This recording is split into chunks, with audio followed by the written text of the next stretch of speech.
వచనాన్ని మూలవాక్యంగా చదువుకుని కొంచెం మెల్లిగా మా జనం వస్తారేమో. అంతకంటే మెల్లిగా అనలేరా? ఉపవాస కోటం అని చెప్పావా, ఉద్యోగ కోటం అని చెప్పావా? వాళ్ళ మాటతో తన ఉపవాస కోటం లాగా ఉంది. స్తోత్రం, ఆమేన్, హల్లెలూయా అంటే ఉపవాసాలు ఉండాలేమో అనుకుంటున్నా. ఉద్యోగం కాబట్టి పెద్దగా చెప్పండి, అంతేనా? ఇంకా నేను బయట నుంచి వచ్చినటువంటి వాడు, నాకన్నా స్థానిక బలం తక్కువ ఉంటుంది, గొంతు మెల్లిగా మాట్లాడాలి. మీరు ఇక స్థానికంగా ఉంటారు కాబట్టి బలం ఎక్కువగా ఉంటుంది మాటలతో. కాబట్టి ఇంకా మీరే ఎంత వాయిస్ ఇచ్చినా మిమ్మల్ని ఎవరు ఏమనరు, పెద్దగా చెప్పండి ఆమెనని. ప్రార్థన చేసుకుందాం. అందరూ కూడా ప్రార్థన లేఖి వచ్చండి. చదవనటువంటి లేఖనాలపై మీ హస్తం నుంచి పరిశుద్ధాత్మ దేవుని యొక్క అభిషేకం మరొకసారి మన మీద విడుదల ఉన్నట్లుగా, పరిశుద్ధాత్ముడ ప్రభువానికి స్తోత్రము. నా తండ్రి, నీ దాసుడు నా ప్రభా, నా తండ్రి నీ సన్నిధిలో పిలువబడినటువంటి దగ్గర నుంచి నా ప్రభా ఎంతో వినయం కలిగినటువంటి సౌమ్యుడు ప్రభువా, క్రీస్తు యేసునందు నా ప్రభా, నా తండ్రి ఒదిగి బతికినటువంటి సేవకుని బట్టి మీకు వందనాలు. తమ్ముడితో నా తండ్రి మరొకసారి సువార్తను పంచుకోవడం కృప అనుగ్రహించారు వారి సంఘంలో నాయన. ఇదిగో నా ప్రభా, ఇంతవరకు ప్రతి కోడిక మీకు భయంకరంగా జరిగించుకున్నారు బాబు, నీ స్తుతిస్తున్నాను నాయన. పాటల్లోనూ ప్రార్థనలోను ఆరాధనలో ప్రభా నాయన ఈ దినం కూడా మీ కృప అనుగ్రహించారు, అందుని బట్టి స్తోత్రాలు. ప్రతికూలమైన వాతావరణంలో కూడా ప్రభా నీ మాటలు అనుగ్రహించి చెప్పడానికి అవి ఇచ్చినటువంటి సమస్త సమయాన్ని బట్టి మీకు వందనాలు ప్రభా. మరొకసారి ఈ దాసులకు ప్రభా మేము నిలబడి మాట్లాడబోచుండగా అపవిత్రమైన పెదవులపై మీ అగ్ని వేయండి. చదవని లేఖనని ప్రభా నీ బిడ్డలకు వివరించడానికి నాకు జ్ఞానం లేదు, కానీ అని నీ కృప ద్వారా అటు జ్ఞానం మాకు అనుగ్రహించి నీ బిడ్డలకు ఆ వాక్యం అర్థమయ్యే రీతిలో, అర్థమయ్యే భాషలో, అర్థమయ్యే భావాలు అందించండి. ఈ వాక్యం దాని ప్రజలకు దగ్గర ఇవ్వండి, అది వాక్యం దాన్ని నీ ప్రజలు మీరు దగ్గర చేసుకుని మహిమ మీరు పొందుకోవచ్చు. ఆశీర్వాదం మా అందరికి దయచేయమని యేసయ్య పరిశుద్ధ నామమున అడుగుతున్నాను మా పరలోకం తండ్రి, ఆమేన్. రైట్, ఆమేన్ అన్నారుగా. అయ్యా కొంచెం ఫ్యాన్ ఆపునాన్న, తర్వాత మళ్ళీ ఏమైనా గాలి అయితే చెమటలు పట్టిందంటే బాగా పని చేసినట్టు అనమాట. అది అప్పుడు మెదలకుండా చెమట పట్టడానికి ఈడేం పని చేసినట్టు అనుకుంటారు. ఇప్పుడు అది చెమట పట్టిన పాస్ గారు ఏం చెప్పాడు అని చెమటలు పెట్టిన అనుకుంటారు. అతను జాలి ఉండాలి కదా. సరేనా, మంచిది. చదవనటువంటి లేఖనాలు వచ్చి చిన్న విషయాన్ని మీకు గుర్తు చేసి ఇష్టపడుతున్నాను. దేవుడు మోషేని పిలిచినటువంటి సందర్భాన్ని జ్ఞాపకం చేస్తూ ఉన్నాను. ఎందుకు దాన్ని జ్ఞాపకం చేస్తానంటే, దేవుడు ప్రతిసారి మనకు వాక్యంలో, మనం ఎప్పుడైతే ఈ లోకంలో నుంచి ప్రత్యేకించబడి దేవుని పిల్లలుగా కొనసాగుతున్నామో, ప్రతి వారి ఎడల దేవుడికి ఒక సంకల్పం ఉంటుందండి. ప్రతి వారి దేవుని ఉద్దేశం ఉంటుంది. అది చిన్నవాళ్ళు, పెద్దవాళ్ళు, ముసలోళ్ళు ఇలా ఏమీ లేదు. ప్రతి వారిని ప్రతి సందర్భంలో దేవుడు ప్రేమించి వారిని వాడుకోవడానికి ఇష్టపడతా ఉన్నారు. కాబట్టి అలాంటి సందర్భంలో చదివినటువంటి మాటలో నుంచి మీకు ఎందుకు ఒక విషయం మాట్లాడుతానంటే, దేవుడు పరిశుద్ధ బైబిల్ గ్రంథంలో చాలా మంది భక్తులు ఉన్నారు. అబ్రహాము, ఇస్సాకు, యాకోబులు ఇలాంటి చాలా మంది భక్తులు ఉన్నారు. కానీ ఎవరికి కూడా మండుచున్న పొదలో నుంచి మాట్లాడినటువంటి చరిత్ర లేదు. అవునా కదా? అవునంటే తలకాయలు ఓపండి, కాదంటే ఇలా ఓపండి, ఏదో ఒక ఎక్స్ప్రెషన్ మొహాన్ని కొట్టండి. ఎక్కడ కూడా మనందరూ తెలిసిందే కాబట్టి అందుకని చిన్న ప్రశ్న ఇచ్చారులేండి. ఎక్కడ కూడా ఎవరితో కూడా మండుచున్న పొదలో నుంచి మాట్లాడాల, ఒక్క భవిష్యత్తులో మాట్లాడారు. అంతకుముందు చాలా మందికి వాక్యం ద్వారా కనబడ్డారు, వాక్యంలో మాట్లాడారు, దర్శనం కనబడ్డారు, ఇలా అనేక సందర్భాలు మాట్లాడారు. కానీ బైబిల్ గ్రంథ చరిత్రలో మోషేతో తప్ప మరి ఎవరితోనూ ఈ మండుచున్న పొదలో నుంచి మాట్లాడలేదు. అయినా ఒక వ్యక్తితో ఇలా మాట్లాడటానికి దేవుడు మండుచున్న పొదలో నుంచే మాట్లాడాలని ఉద్దేశం దేనికి ఇచ్చాడు అనగా, అగ్ని మండుచుంది కానీ పొద కాలిపోవట్లేదు. ఈ పొదలో నుంచి దేవుడు ఒక అగ్ని మధ్యలో ఉండి నిలబడి ఈ మోషే గారితో మాట్లాడిన ఉద్దేశము దేనికోసం చెప్పబడింది ఒక మాట చెప్పి మీకు గుర్తు చేస్తానండి. ఎందుకంటే మనందరం కూడా దేవుడికి దేవుడికి సేవకుల నోట మనకు వాక్యం చెప్పేటప్పుడు ప్రతి వాగ్దానం వస్తూ ఉంటుంది. ఇప్పుడు ప్రతి సంవత్సరం వాగ్దానం కూడా తీసుకుంటాం కదా కొంతమంది. మీరు తీసుకుంటారా అమ్మ వాగ్దానం? జనవరి 1వ తారీఖు మన వాగ్దానం ఇచ్చేది. జనవరి 1వ తారీఖున వాగ్దానం తీసుకున్నారు. ఎంతమంది గుర్తుంది చెప్పండి? అయిపోయింది, చూసారా, అప్పుడే మర్చిపోయారు. మరి ఏంటనుకుంటున్నారు? వాగ్దానము ప్రతి సంవత్సరం తీసుకుంటాం కదండి. ఆ వాగ్దానం అందరికి నెరవేర్చబడుతుందా? అబద్ధం ఆడబాక, మంగళవారం అనుకుంటే ఇలా వాగ్దానము అందరికీ నెరవేర్చబడతా ఉందా ఏనండి? ఖచ్చితంగా ధైర్యం చెప్పండి, ఏం పర్లేదు. ప్రతి సంవత్సరం మనం వాగ్దానం తీసుకుంటాం. ఆ వాగ్దానము కొంతమంది దాన్ని గుర్తుపెట్టుకుని చివరాక దాకా ప్రార్థన చేస్తూ ఉంటారు. సంవత్సరం దగ్గర ప్రభువా ఈ సంవత్సరం నాతో మాట్లాడుతున్నావు, ఈ వాక్యం ద్వారా నాతో మాట్లాడుతున్నావు, నాకు సహాయం చేస్తానని చెప్పి ఆ వాగ్దానం పట్టుకుని ప్రార్థన చేస్తున్నారు. కొంతమంది తీసుకుని మొదటి రోజు మురిసిపోతారు, తర్వాత కొన్ని రోజులు దాన్ని మర్చిపోతున్నారు. అయితే ఎందుకు ఆ వాగ్దానం గుర్తు చేస్తున్నారంటే, దేవుడు నీకు ఒకసారి ఒక వాక్యం ఇచ్చాడంటే ఈ వాక్యం ద్వారా నీ భవిష్యత్తు దాంట్లో నిర్ణయించబడింది. ఈ భవిష్యత్తు సంవత్సర కాలమే కాదు, రాబోయేటువంటి దినాల్లో కూడా నిన్ను ఎలాగో దేవుడు సిద్ధపరచకుండా వాక్యంలో ఉంటుందండి. అయితే ఒక మాట చెప్తాను. మన వాగ్దానాలు తీసుకోవడానికి సహోదరి గారు వచ్చారు. ఏమండి సిస్టర్ గారు వచ్చి పాస్టర్ గారిని మాకు వాగ్దానాలు ఇవ్వమంటే వాళ్ళు తీసుకోండి అన్నారు. పాస్టర్ గారు తీసుకోండి అమ్మా, ఇక్కడ బోర్డులో ఉండే వాగ్దానాలు రాసి అంటే ప్రార్థన చేసుకున్న ప్రభువా ఈ సంవత్సరం నాకు మంచి వాగ్దానం ఈ ప్రభువా, చాలా కష్టాలు ఉండని చెప్పి ఒక వాగ్దానం తీసింది. ఆ వాగ్దానం తీసిన తర్వాత పాస్టర్ గారిని అడిగింది ఏంటంటే వాగ్దానం గురించి చదివి పెట్టాడంటే ఆయన తీసి చదివాడు. ఏ తెగులు నీ గుడారము సమీపించదని వచ్చింది. అంటే ఏంటండి అని అంది. ఏం లేదమ్మా, తెగులు అంటే మాయరోగం, గుడారం అంటే నీ దేహం, నీ దేహానికి ఏ మాయరోగం రాదని వాగ్దానం ఇచ్చాడు. అమ్మో ఉన్నవాడండి దేవుడు, చూసే దేవుడు అనుకో ఎంత సంతోషం వెళ్ళిపోయి చూసే ఉండక నాకు ఎంత వాగ్దానం ఇచ్చాడో అనుకుంటే ఇంటికి వెళ్ళగానే 24 గంటలు కడుపునే పోయి మాంసాన పడింది. వాగ్దానం ఏమొచ్చింది? ఏమైంది నగరానికి? నూరి మెదపడ ఏ తెగులు నీ గుడారము సమీపించదని వాగ్దానం వచ్చింది. వాగ్దానం చేసే దేవుడు నమ్మదగిన వాడా కాదా? నమ్మదగిన వాడు. వాగ్దానం తీసుకుని 24 గంటలకు అడగకముందు వెళ్ళి మంచాన పడి 24 గంటలు కడుపులో పుచ్చి ఆసుపత్రిలో చేరింది. ఇప్పుడు నెరవేరినట్ట అంటాడండి. వాగ్దానం నెరవేరినట్ట అంటున్నా. నెరవేరలేదు. ఎందుకని? ఓహో ఆమెకు విశ్వాసం లేదు కాబట్టి ఆమె ప్రార్థన చేయలేదు కాబట్టి బాగానే తయారు చేసేసావు నా మీదకి జనాలని. రైట్, మంచిది. సరే, వాగ్దానం అందరూ తీసుకుంటారు, పెద్దవాళ్ళు చిన్నోళ్ళు అందరూ తీసుకుంటారు కదండి. 2 సంవత్సరాల బుడ్డోళ్ళు తీసుకొచ్చి పాస్టర్ అండి మా బుడ్డోడికి వాగ్దానం తీసుకోమని వాగ్దానం తీసుకుంటారు అక్కడ. సరే అయ్యా మేము ఇటు ఎందుకు పిల్లోడి చేత మీరే దీపించుకోబట్టే వాళ్ళు చేయి పట్టుకుని అటు ఇటు అక్క చెల్లెలు మారండి, అన్నదమ్ములు మారండి, ఈయన గారు అన్నట్టుగా ఈ వాగ్దానం అటు తిప్పించి వాడి చేత మధ్యలో వచ్చి వాగ్దానం లాగిపించింది. ఇలా వాగ్దానం తీసుకొచ్చా మా బుడ్డోడికి ఏమొచ్చింది చూడండి, 2 సంవత్సరాల పిల్లోడు ఏ వాగ్దానం వచ్చి చదవండి అంటే అయ్యగారు తీసుకుని చదివాడు. నిశ్చయముగా మునుపటి సంవత్సరంలో ఒక కుమారుడు కందువని వచ్చింది. ఎవరికి?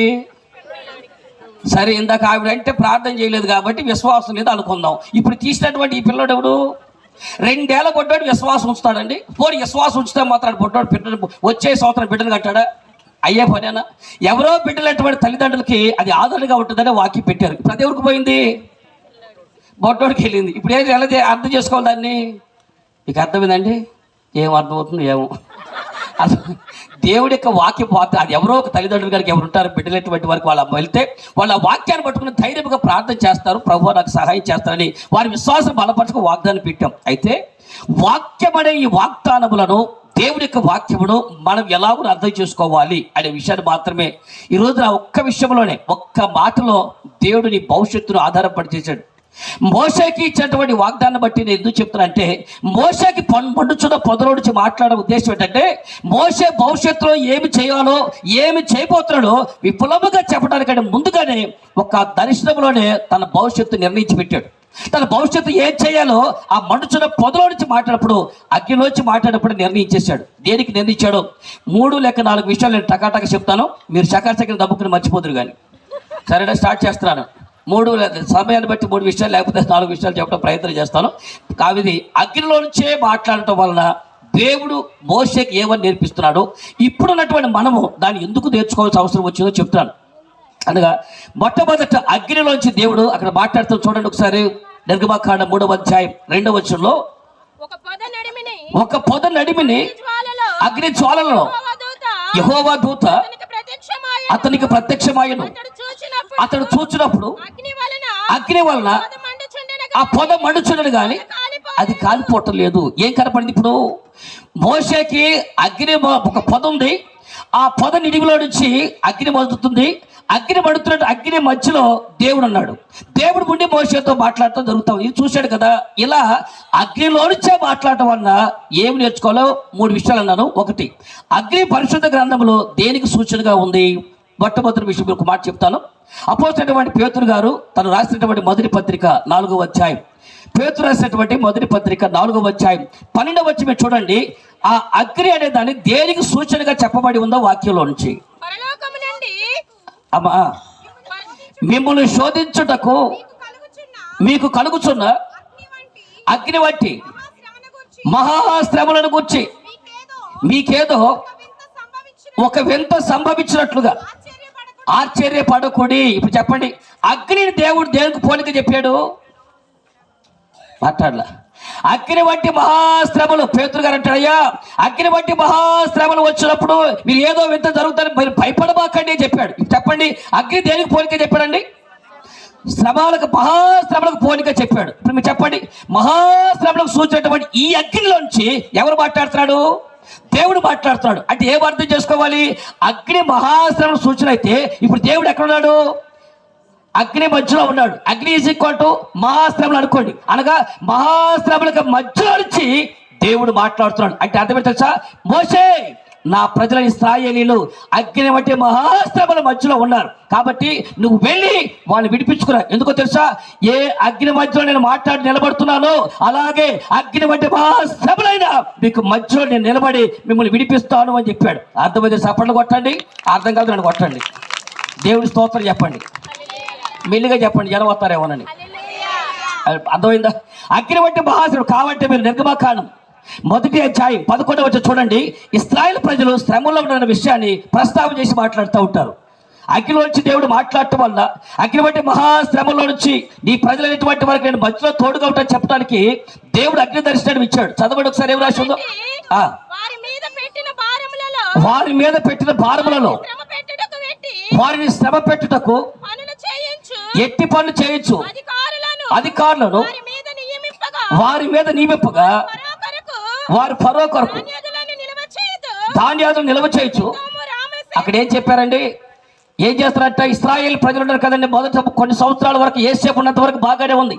ఆ తర్వాత యేసేపు ఫరో రాజ్యాధికారికి వచ్చాడు. అక్కడ నుంచి వాళ్ళు ఏం చేస్తారంటే వీళ్ళని బానిసలుగా చేసి శ్రమల పాలు చేస్తూ ఉన్నారు. అలాగే ఇశ్రాయేలీయులు ఐగుప్తు దేశంలో ఉన్నటువంటి బిడ్డలు శ్రమల పాలైపోతూ కష్టాలు తట్టుకోలేక అబ్బా ప్రపంచంలో అందరికి కూడా 8 గంటలు పని చేస్తూ ఉంటే ఇశ్రాయేల్ ఐగుప్తు దేశంలో 16 గంటలు పని చేస్తున్నారండి.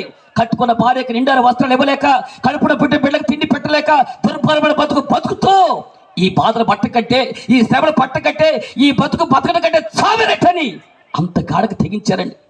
చివరికి అబ్రహాము దేవుడా, ఇస్సాకు దేవుడా, యాకోబు దేవుడా, మా బతికి టిట్ అయిపోయింది, మా జీవితం ఇలాగైపోయినట్టని సత్య దేవుడు నమ్ముకుని, ఈ విశ్వ సృష్టికరమైన దేవుడు నమ్ముకుని కూడా మా బతుకులు ఎలా ఉంటాయని వాళ్ళు పడుతున్నటువంటి అగ్ని వంటి మహాశ్రమను బట్టి వారు బాధపడతా ఉంటే దేవుడు అగ్ని వచ్చి మోసేతో మాట్లాడుతూ గొప్ప మాట చెప్తున్నాడు. మోసే, అగ్ని మధ్యలో నేను ఎలాగో నిలబడి మాట్లాడుతున్నాను, అగ్ని వంటి మహాశ్రమలైనా మీకు మధ్యలో నేను ఉండి మిమ్మల్ని శ్రమ నుంచి విడిపిస్తాను అని చెప్పాడు. దేవుడికి మహిమ కలుగును గాక.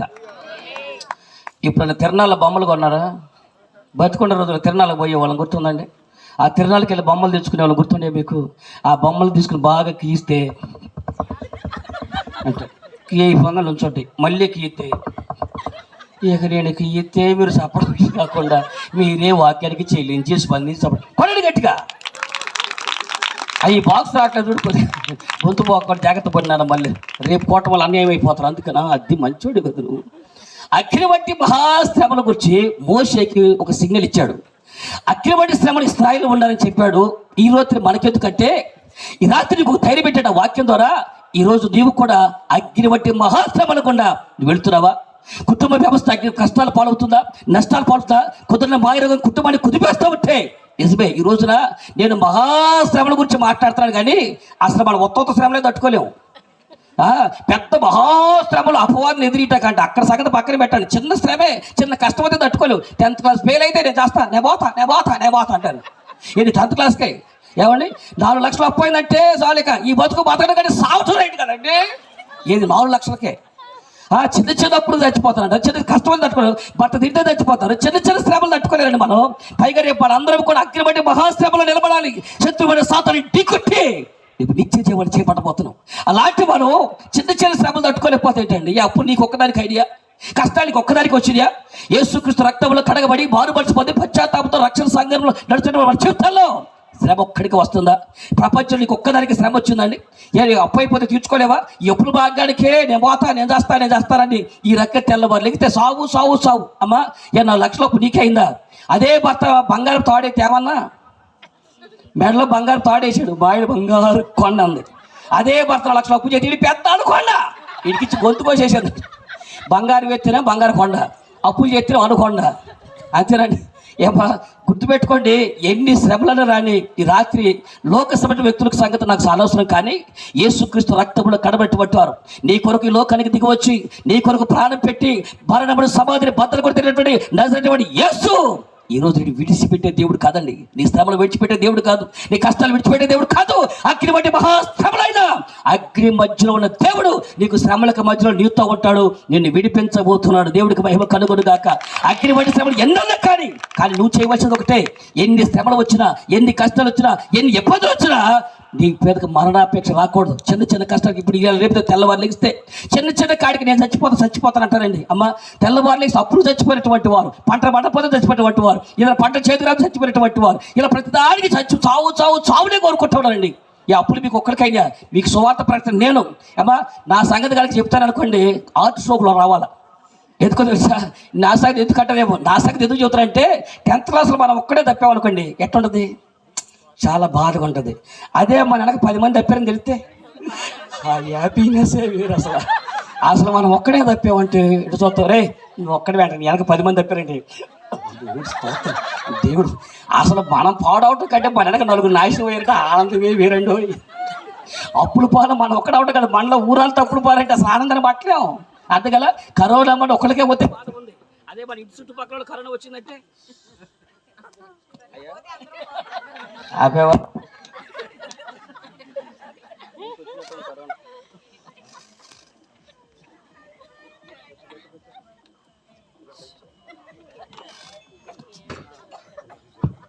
రైట్. కాబట్టి ఎందుకు చెప్తానంటే మన మానవ సైకాలజీ ఎలాగ ఉంటుందంటే, బాధలు మన ఒక్కడికొస్తే తట్టుకోలేము, కానీ మన ఇళ్ళ పక్కన వాళ్ళకి వచ్చినట్టు మాత్రం అలా ఆనందాన్ని అసలు అవదలేని వాళ్ళు ఎంత తట్టుకుంటూ ఉంటారు. అందుకల కరోనా ఒకరు ఎవరికో రాలేదు, ఒక ఇంట్లో కొంతమందికి వచ్చి కొంతమంది రాకపోతే అక్క ఏంటి అందరికి వచ్చింది అనుకంటే, లేదమ్మా వాళ్ళ వచ్చిందక్క, అది రావాల్సిందే, అది రాకపోయినా ఊరుకోదు, వచ్చేదాకా ఏమో నిద్ర పట్టదు, ముందు అందరికి వచ్చిందంటే అప్పుడు హ్యాపీగా ఉంటుంది. ఇప్పుడు నేను ఎందుకు చెబుతున్నానంటే, మీ అందరికీ అన్న అప్పుల కంటే నా అప్పు గురించి చెప్పాను అనుకోండి, అందుకల నాకు తమ్ముడు నా సువార్త పరిచయం మొదలుపెట్టుకొని తమ్ముడికి తెలుసు, సుమారుగా 14 సంవత్సరాలు సువార్త పరిచర్యలో మొదలుపెట్టిన కాడ నుంచి 2019 సంవత్సరం వరకు ₹1 కానుక తీసుకోకుండా 14 సంవత్సరాలు సువార్త సేవ చేశాను. హైదరాబాద్లో జాబ్ చేసుకుంటూ వచ్చాను, తర్వాత గుంటూరులో జాబ్ చేస్తున్నాను. ప్రతి నెల అక్కడి నుంచి సువార్త సేవకి నాకు వచ్చి తమ్ముడు క్యాష్ తీసుకుని వెళ్ళేవాడు. ఎన్నో ప్రాంతాలకి ఉచితంగా 14 సంవత్సరాలు సేవ చేసేవాడిని. దేవుడికి ఇలా ఎంత గొప్ప సేవ చేస్తావు. ఒక దినము 2016 సంవత్సరంలో ఇజ్రాయెల్ దేశంలో మన సువార్త సభలు జరిగింది. తెలుగు వాడికి ఇక్కడ నుంచి మనం వాడికి వెళ్ళాము ఇజ్రాయెల్కి. ఇజ్రాయెల్ దేశంలో జోర్డాన్లో తమిళ వాళ్ళు మన సువార్త సభలు పెట్టారు. అక్కడే వాక్యం నేను అక్కడికి వెళ్తే మన గుంటూరులో నా నెట్వర్క్ గొప్ప కూలిపోయిందని. ఒక్క దినమందే 35 లక్షల బూడిదైపోయినాయి. అప్పటికి నాకు ఇంకా సొంత ఇల్లు కూడా లేదు, అప్పటికి కాదు ఇప్పటికీ లేదు. దేవుడి దయ వల్ల సొంత ఇల్లు లేదు, స్థలము లేదు. కనీసం ఏమని 2 ఆడపిల్లలు, ఒక అత్త, ఒక మామ, ఒక తల్లి, ఒక పెద్దమ్మ, ఒక భార్య. ఒక భార్యగా ఎంతమంది ఉంటారా నేను అంతేగా. ఆ ఒకదానికే ఊరూరా తిరుగుతున్నా ముద్ద పెట్టలేక, ఇక మళ్ళీ మా మొగానికి ఇంకొకటే. కానీ ఇలా కుటుంబం అంతా 8 మంది కుటుంబ సభ్యులు ఒక్కడి మీద ఆధారపడి ఉండాల్సిందండి. పిల్లలు కరెక్ట్గా అదే టైం 10th క్లాస్ ఇంటర్మీడియట్కి వచ్చి చదువుకునేటువంటి సందర్భం ఆ బిడ్డలో ఏమవుతుంది చూడండి, ₹1,00,000 అప్పు అయిపోయినాయి. ఒకవేళ దాని కంపెనీ ఐపీ పెట్టాలనుకోండి, Guntur network transmit AP private limited, గుంటూరులో కంపెనీ పెట్టి మన ఎవరి కూరలకు 15 మంది ఎంప్లాయీస్ తీసుకుని వర్క్ జాబ్ చేస్తారండి. ఆ కష్టాన్ని తను సంపాదించి ఆ డబ్బుతో ప్రతి సంవత్సరం అనేక నెలలు ప్రతి దినము ఎక్కడుంటే అక్కడ సువార్తకు వెళ్తూ వాక్యం చెప్తున్నాం. ఉచితంగా అనేక లక్షల మంది ప్రజలకు సువార్త సేవ చేసాం ఆంధ్ర తెలుగు రాష్ట్రాలని. అలా చేసినటువంటి గొప్ప కూలిపోతే ₹1,00,000 అప్పయింది. ఐపీ పెడితే ఒక పక్క సువార్త సేవ చేస్తాం, మనం ఇలా ఐపీ పెట్టారని చెప్పేసి జనాలు ఉండే. నేను ఎంత కంపెనీ ఓనర్గా తెలుసో, అట్ ద సేమ్ టైం దేవుడి సువార్తికుడికి అందరికీ తెలుసండి. యేసు ప్రభు నమ్ముకుని నేను ఐపీ పెట్టారని అక్కడ యేసునామని అవమానిస్తారని వడ్డీకి మనకి తీసుకొచ్చి ₹2 వడ్డీ అండి. 35 లక్షలు అప్పు తీసుకొచ్చా. ఇప్పుడు చెప్పండి నెలకు వడ్డీ ఎంత అవుతుందండి? 35 లక్షలు నెలకు ఒక్కొక్క 35,000కి బాగానే ఒక లక్షకి ₹2 వడ్డీ. 35 లక్షలు అంటే 35 ఏళ్ళు 70,000 వడ్డీ కట్టాలి. నెలకు 70,000 వడ్డీ కడితే ఈ 35 లక్షలు ఎప్పుడు ఇప్పుడు చెప్పాను, మీకు అర్థమైంది ఎందుకు చెప్పాను. ఇప్పుడు ఎన్ని లక్షలు అప్పుడుందండి, ఎంత బాధపడాలి తెలుసా. ఎక్కడ తీసుకొచ్చి కట్టాలి, పక్క కంపెనీ రీబార్న్ చేయాలి, వాళ్ళ కుటుంబాన్ని పోషించాలి. ఇలాంటి పరిస్థితుల మధ్య ఏదో స్థలమో పొలం అమ్మేసి కట్టేసి అనుకోవచ్చు, ఏది లేదు.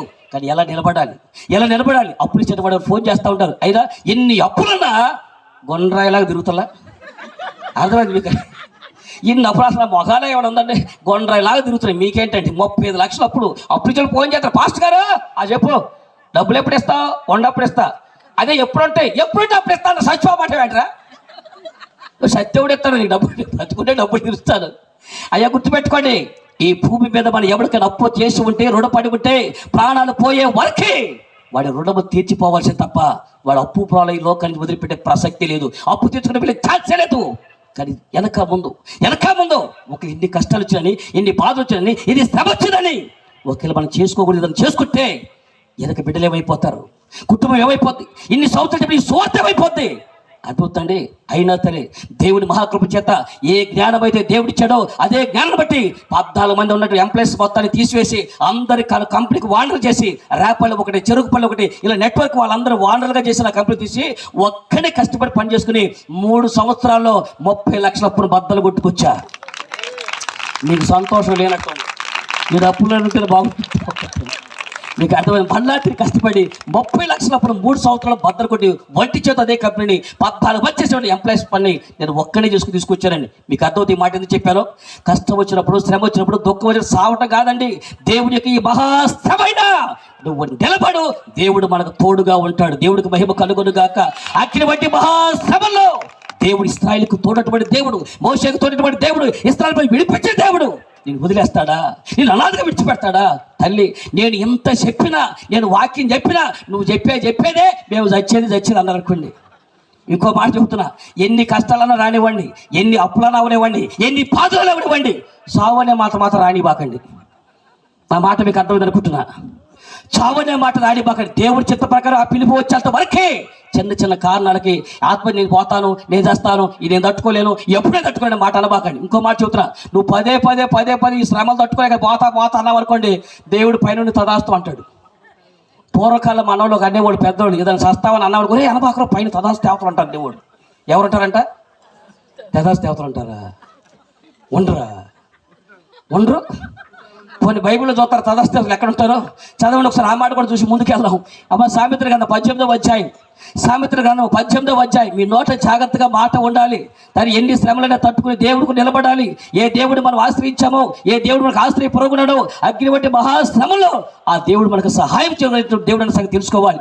సామెతల గ్రంథం 18వ అధ్యాయం 21వ వచనం.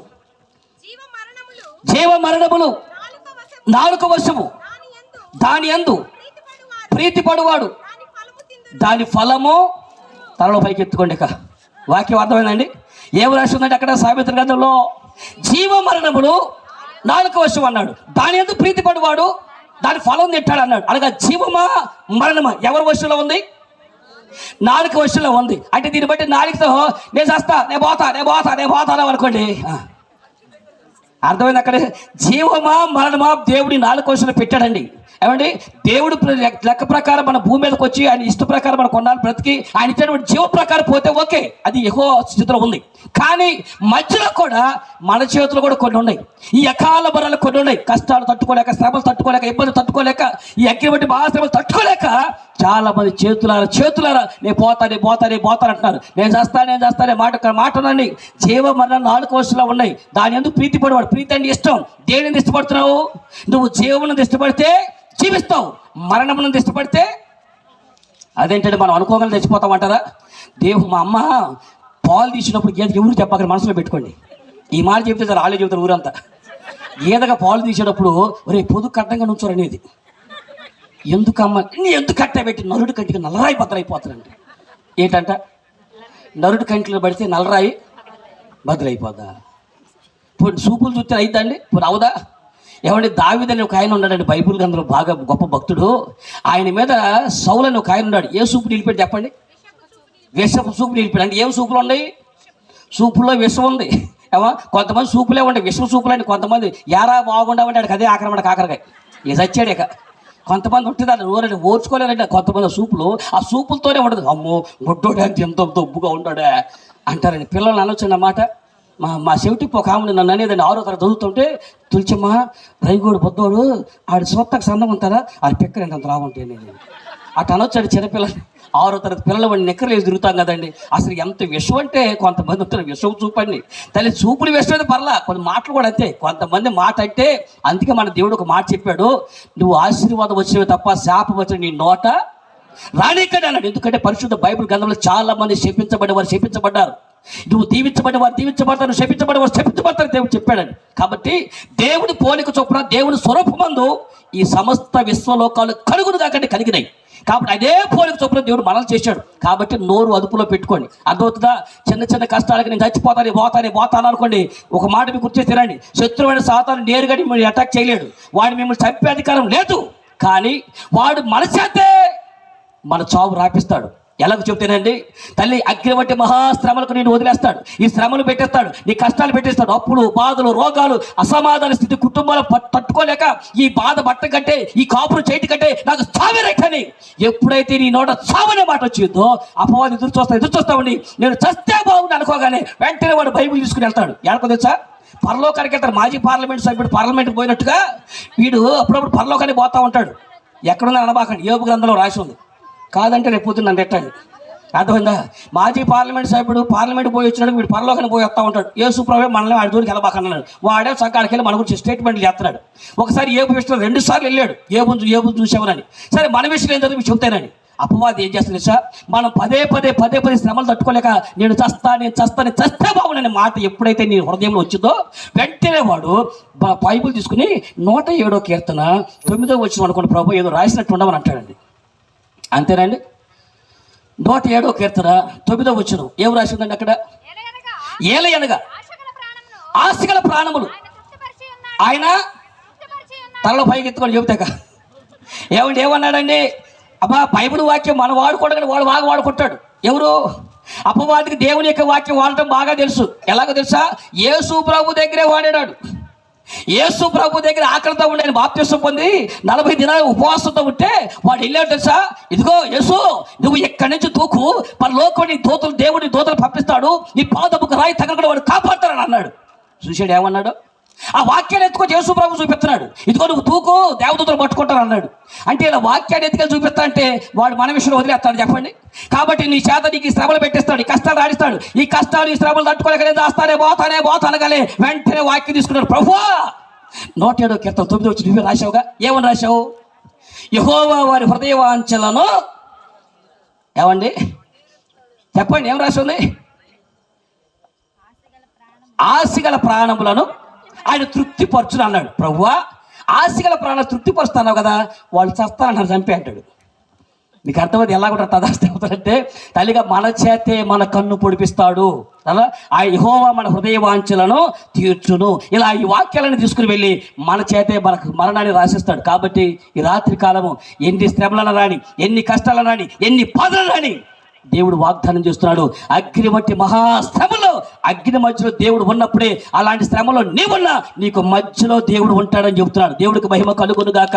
అగ్ని వంటి మహాశ్రమలైనా దేవుడు మీకు తోడుగా ఉంటాడు. నేను ఇన్ని చెప్పినా, నేను వాక్యం చూపించి చెప్పినా, నేను ఒకవేళ వాళ్ళ గురించి సాక్షి చెప్పినా, నా గురించి సాక్షి చెప్పినా, మేము చచ్చేది మా బాధ నీకు ఏం తెలుసు అని అన్నారనుకోండి, ఏమి లేదు. ఇంకా ఈ అప్పులు పోలైనటువంటి వారు, రోగాలతో బాధపడేవాళ్ళు, ఇంకా నేను సాగితే తప్ప ఈ కష్టాలు తీరనుకునే ఎవరైనా ఉంటే వాక్యం అయిపోతున్న నాతో పాటు కారు ఎక్కేసి గుంటూరు వచ్చేయండి. ఎందుకు బాబా నువ్వు చంపుతావంటారా? అర్థమైందండి. ఎందుకు రమ్మని ఒక మాట చెప్తానండి. సరే, గుంటూరు దాకా వద్దులే, కానీ మీరు ఎప్పుడైనా రేపల్లి కానీ, తెనాలి కానీ, గుంటూరు ఈ విజయవాడ రైల్వే స్టేషన్ కానీ బస్ స్టాండ్ చూశారమ్మా? అయ్యా, బస్ స్టాండ్లో చూసారా? రైట్, చూసే ఉంటారు కదా. ఆ బస్ స్టాండ్లో అడుక్కునేటువంటి వాళ్ళు ఉంటారు, చూసారండి? బస్ స్టాండింగ్లో రైల్వే స్టేషన్ అడుక్కునే ఉంటారు, చూసారా? ఎలా ఉంటారు? సూటు బూట్ వేసుకుని, టై కట్టుకుని అలా ఉంటారా? చేతులు సరిగా ఉండవు, సరిగా కళ్ళు ఉండవు, కొంతమంది కాళ్ళు ఉండవు. ఏమండి, అసలు వాళ్ళ దేహం చూస్తూ ఉంటే అవయవాలు ఒక్కటి సరిగా ఉండదు, వస్త్రాలు సరిగా ఉండవు, ఆధార్ కార్డు లేదు, రేషన్ కార్డు లేదు, సొంత కొంపు లేదు, కనీసం పేరెంట్లకు ఇచ్చే దిక్కు లేదు.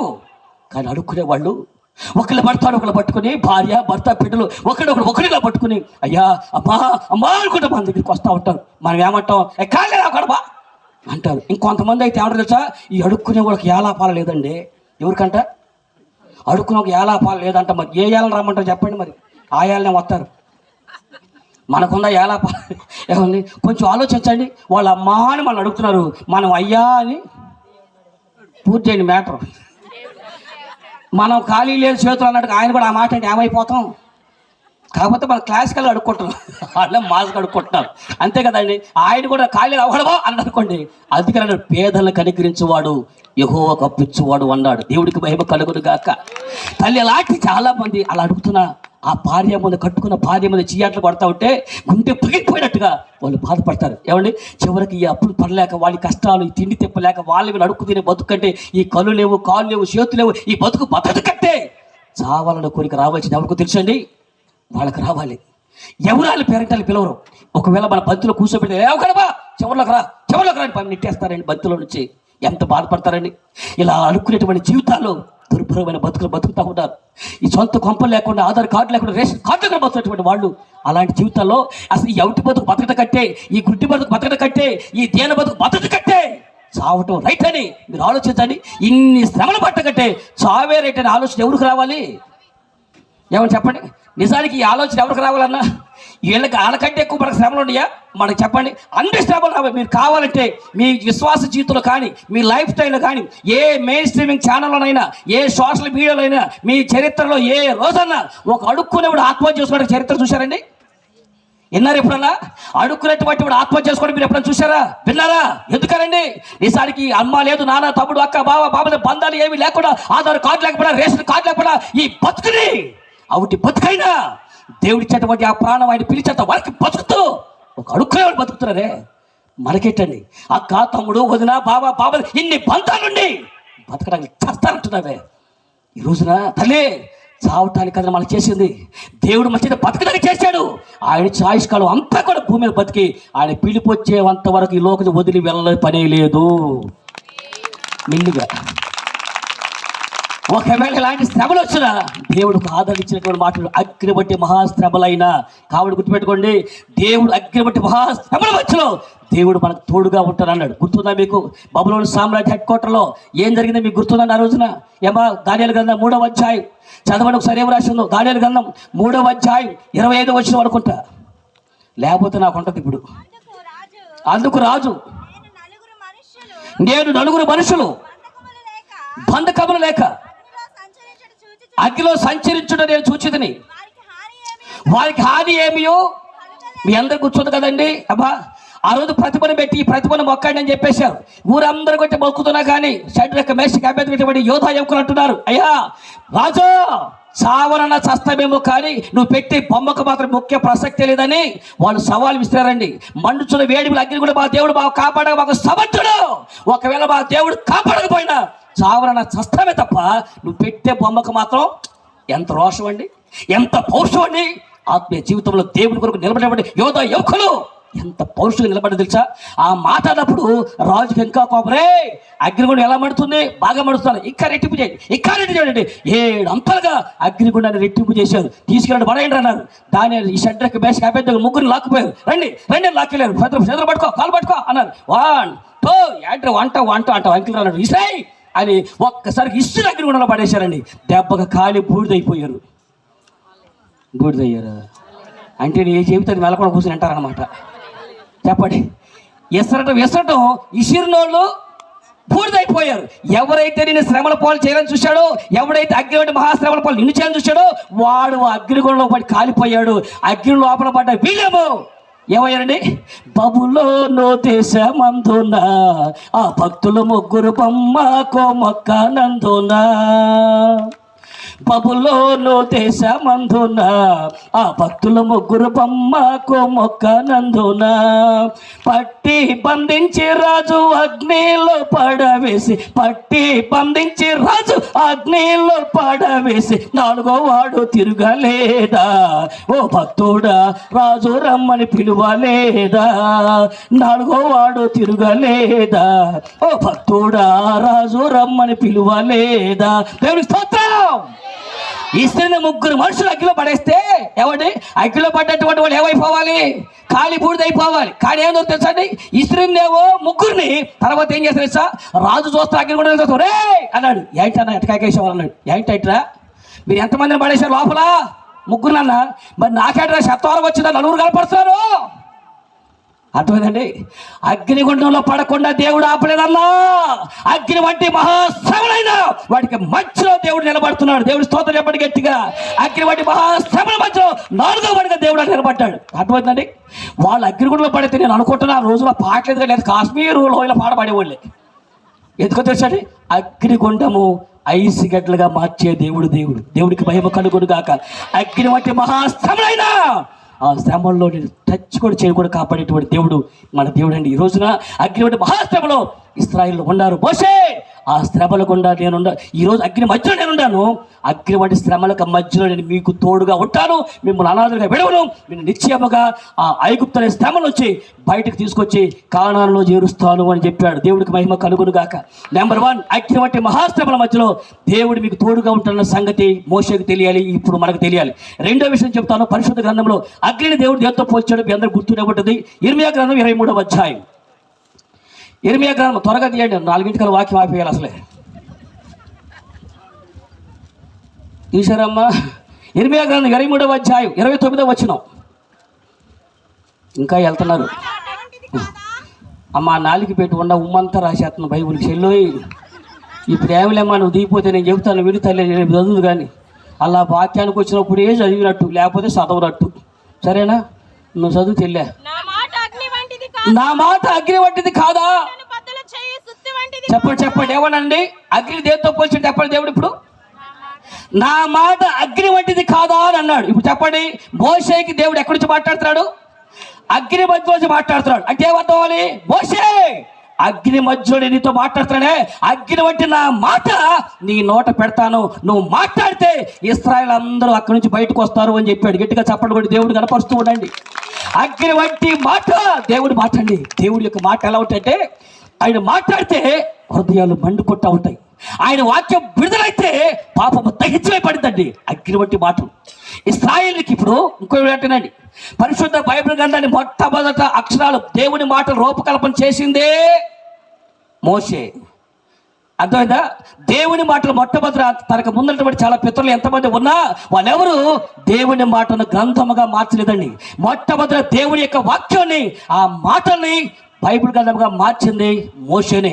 అగ్ని వంటి ఆ మాట మోషే నీ నోట పెడుతున్నాను, నా వాక్యము మొట్టమొదటి నువ్వే రాస్తావు. చరిత్ర మొత్తం రాసి ఆదికాండం మొదలుకొని అనేక గ్రంథాలు మోషే ద్వారా రాయబడ్డాయి. అంతేకాదు నా మాట అగ్ని వంటిదని చెప్పాడు. అంటే మీరు చెప్పండి, దేవుడి మాట ఉంటే ఎలా తెలుసండి? దేవుడి మాట మాట్లాడుతూ ఉంటే హృదయాలు మండుకోవాలి. ఎలాగ చెప్పండి? ఏం చేయాలి? దేవుడి మాట మాట్లాడుతూ ఉంటే హృదయాలు అగ్ని మండి మండిపోవాలి. అదేందో నా మొహం మండ, మనం మాట్లాడితే కడుపు మండిపోతూ ఉంటుంది జనాలకి. మన మాటలు కడుపు మండే మాటలు, అర్థం కదా? ఎలాంటి మాట అంటే దేవుడి మాట ఏం చేస్తుంది? హృదయాన్ని మండించేది. మన మాట కడుపు మండ దాటవేగా. నేను ఒక మాట చెప్పమ్మా, దేవుని యొక్క వాక్యము, దేవుని మాట ఎలాగుంటుందంటే శ్రమల కాలంలో విడిపించడమే కాదండి, దేవుని యొక్క మాట హృదయాలు మండించేదిగా ఉండాలి. ఒక రోజున పరిశుద్ధ యేసుక్రీస్తు ప్రభు వారు సువార్తను ప్రకటిస్తూ దేవాలయంలోకి తెల్లవారుజామున వెళ్ళారండి. ఆయన తెల్లవారుజాము దేవాలయంలోకి వెళ్తే ప్రపంచంలో ఏ సమస్య లేనట్టుగా, ఇదే సమస్య అయినట్టుగా జనం అందరూ వచ్చారండి. యోహాను సువార్త చదవండి ఒకసారి, 8వ అధ్యాయం. యోహాను సువార్త 8వ అధ్యాయం మొదటి వచనం చూస్తే చక్కని మాట వాడు కనపడి చూడండి ఒకసారి. తెల్లవారుగానే యేసు తిరిగి దేవాలయంలోకి రాగా ప్రజలందరూ ఆయన ఎదుకు వచ్చింది కనుక ఆయన కూర్చుండి వారికి బోధించుచుండెను. శాస్త్రులు పరిసయ్యులు వ్యభిచారమందు పట్టబడిన ఒక స్త్రీని తనలో పైకి ఎత్తుకొని చెబుతాక ఎన్నింటికి తీసుకొచ్చారండి అమ్మాయి? ఎన్ని గంటలకు పట్టుకొచ్చారు? తెల్లవారుజామున. ఇక ప్రపంచంలో ఏ సమస్య లేదు, మనకుంది ఇదే సమస్య ఇప్పుడు. ఏది?